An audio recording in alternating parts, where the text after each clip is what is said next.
Hello, welcome along. Wednesday's just got smarter with the Fun Kids Science Midweekly. It's your mini science special.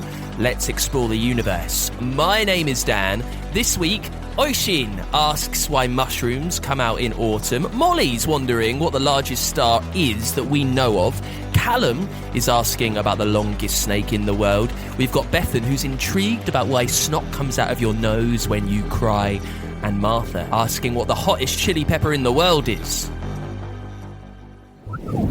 And let's start with one of those from Oisin. Why do mushrooms come out in autumn? Well, it's because conditions are perfect for mushrooms in autumn. Firstly, a lot of fungi in the UK have evolved their life cycles to go with the seasons, so that mushrooms will spread their spores just before winter to make sure there is enough of them to survive through the chill, through the frost, so they can make the most of the hot months through spring and summer.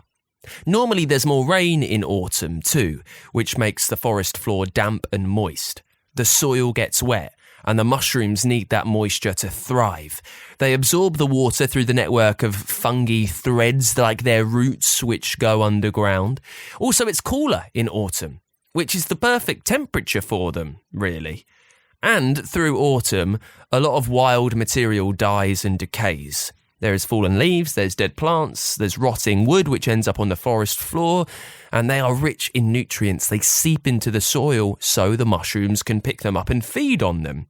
Also, there's not as much light through autumn, and many mushrooms have evolved to grow in low light conditions. So all of those reasons, more rain, cooler, more wild things that they can eat, and not as much light, all of those combine to mean conditions are perfect for mushrooms in autumn, and that's why they tend to come out, particularly in the UK, through the autumn months. Oisin, thank you so much for your question. Here is one from Molly, who wants to know, what is the largest star that we know of? Well, Molly, let me introduce you to the very catchy name of Stephenson 218. It's a red supergiant star in the constellation of Scutum, which is almost 19,000 light years from Earth. So that means light from that planet takes 19,000 Earth years to reach us. So it's a long way away. It's over 2,000 times bigger than the sun, our sun. Its volume, the amount of stuff in it, is more than 10 billion times bigger than our sun.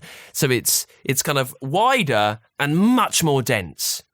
To put that in perspective, thinking back to our sun again, if you picture the sixth planet, which is Saturn, and the orbit that takes spinning around our sun, that space, all of that is how big Stephenson 218 is. It is huge. It's as big as the orbit of Saturn.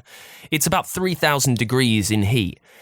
And all of those numbers, that extreme heat, it's all because of the red supergiant Stephenson 218, which is the largest star that we know of. Molly, thank you so much for the question. We're loving big things today, actually, because here's one from Callum, who is in Nova Scotia. Callum, you want to know, what is the longest snake in the world? It's actually a snake that we don't really hear of often. It's called the reticulated python. It makes its home around Asia, through Indonesia and down into the Philippines.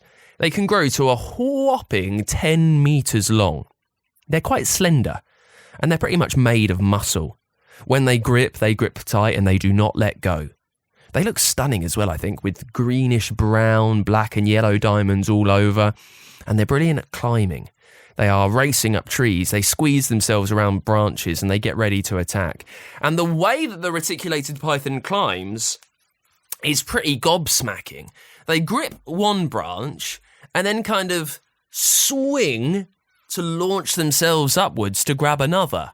It's almost like they're fishing up a tree, going from one branch to another that's higher and higher and higher. And normally this snake eats monkeys and apes. They try and stay away from us humans.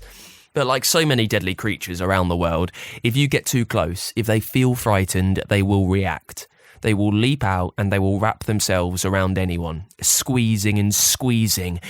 And when you think of the world's longest snake, that's a lot of buddy for them to squeeze with, isn't it? So Callum, in Nova Scotia, thank you for getting in touch from there. The world's longest snake is the reticulated python, halfway around the world from you in Asia. Here is one from Bethan, who wants to know, why does snot come out of your nose when you cry? Well, normally when you're crying, tears, water, comes out of tear glands, tear ducts, which are under your eyelids, right? That's quite close to your nose. Now, normally they escape out of your eyes, which is why you cry and you cry. But sometimes there's a lot of liquid floating around and the tears will drain around the back of your tear duct into your nose cavity there, and it will empty, which is why it runs into your nose and it mixes with the snot and mucus, and that's why your nose runs sometimes when you are crying. It's why you feel very snotty. It's just because there's a lot of water all close together and it all gets mixed up. Bethan, thank you for the question.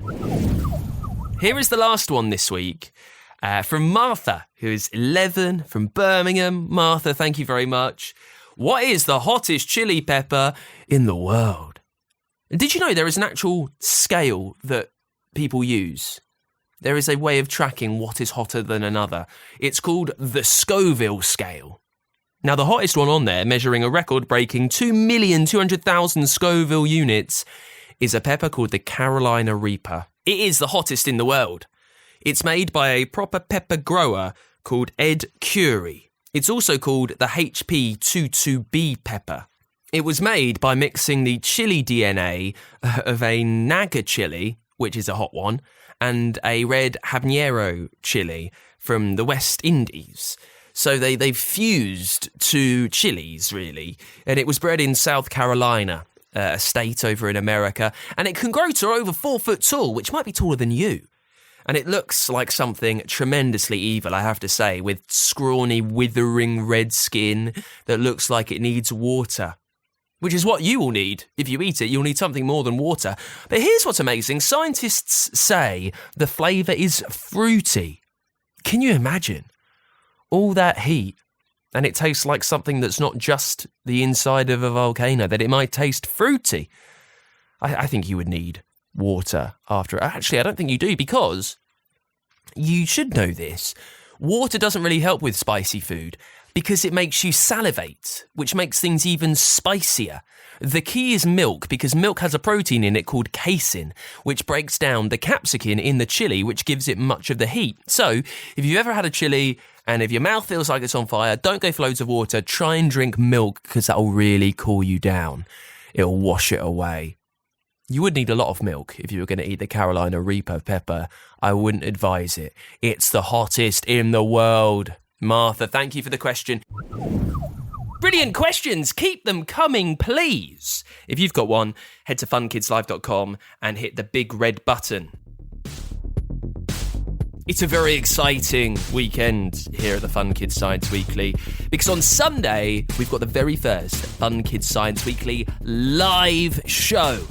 I am kicking off a summer full of science at Crosswise Festival in Sheffield. I am bringing my adventures around the universe to the stage.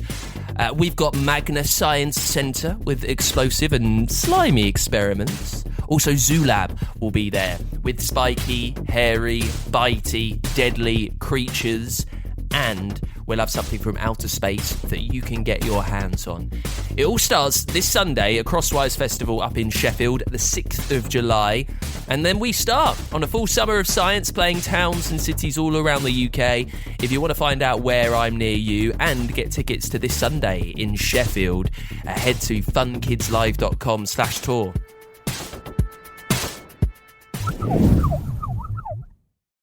Let's catch up with Amy then, who loves planes and aviation. We're listening to find out all about the different planes and how they work. And let's take a look inside the cockpit of an airplane with Amy. Amy Aviation, with support from the Royal Aeronautical Society. Mum and I are in the car driving to an air show. That gets me thinking. You'll have seen how your parents drive their cars, using the steering wheel, the pedals and some levers. But have you ever thought about what pilots use to fly a plane? In a way, it's similar to driving a car. You have to steer, accelerate and brake. But in slightly different ways. Let me explain.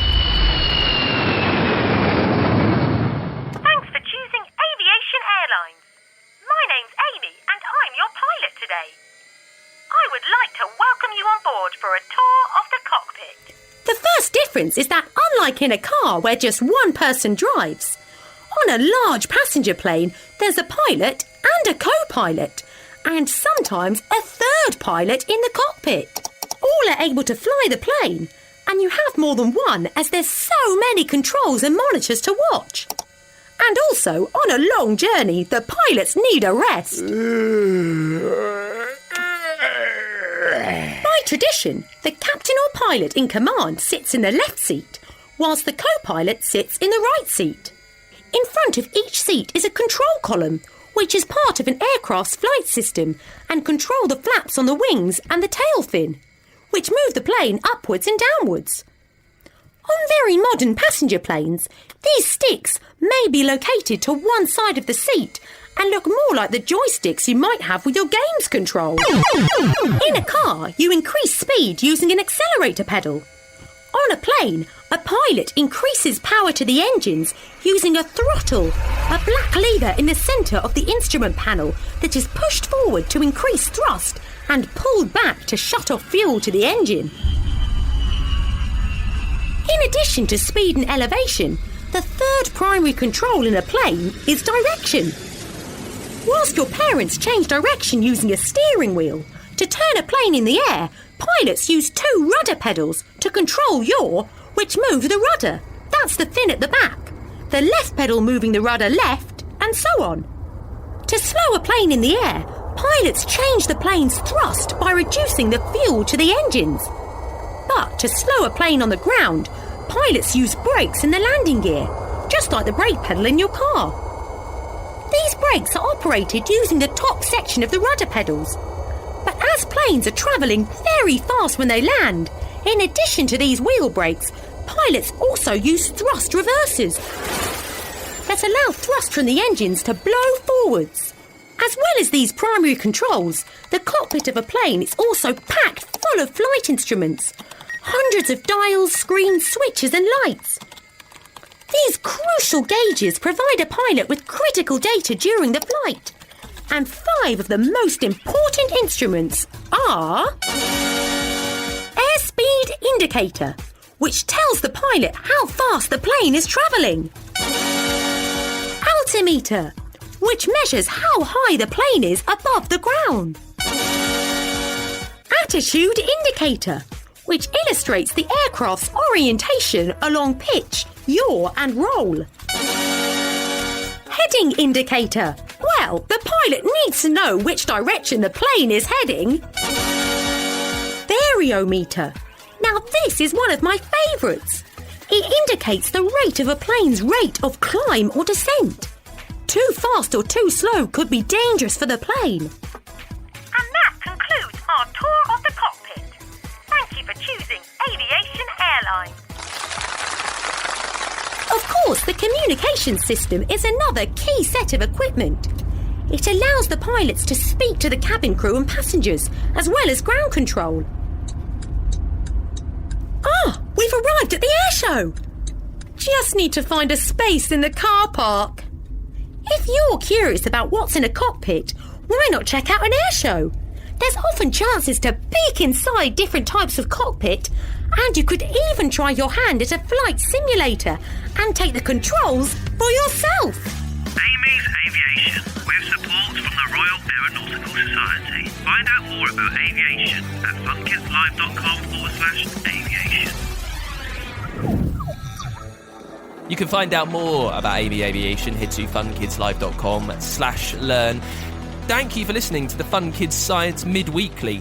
We'll be back on Saturday, where you can hear why warm seas are drawing rare sharks to the UK. But then we might get strange things coming in from that aren't even here yet. So I have a student who's looking at things like smooth hammerhead shark, and we might start to see things like those arriving for the first time. And we'll look up at a rainbow and wonder why it has just 7 colours. Well, to get a rainbow, you need 2 ingredients. You need sunlight and you need rain. or more specifically, you need water droplets in the air. So actually that kind of really fine misty rain is particularly good. And what happens to make a rainbow is that the sunlight hits a droplet of water, this little ball, and the light gets bent as it enters the ball of water. It's all on the way in a brand new Fun Kids Science Weekly this Saturday. I'll see you then.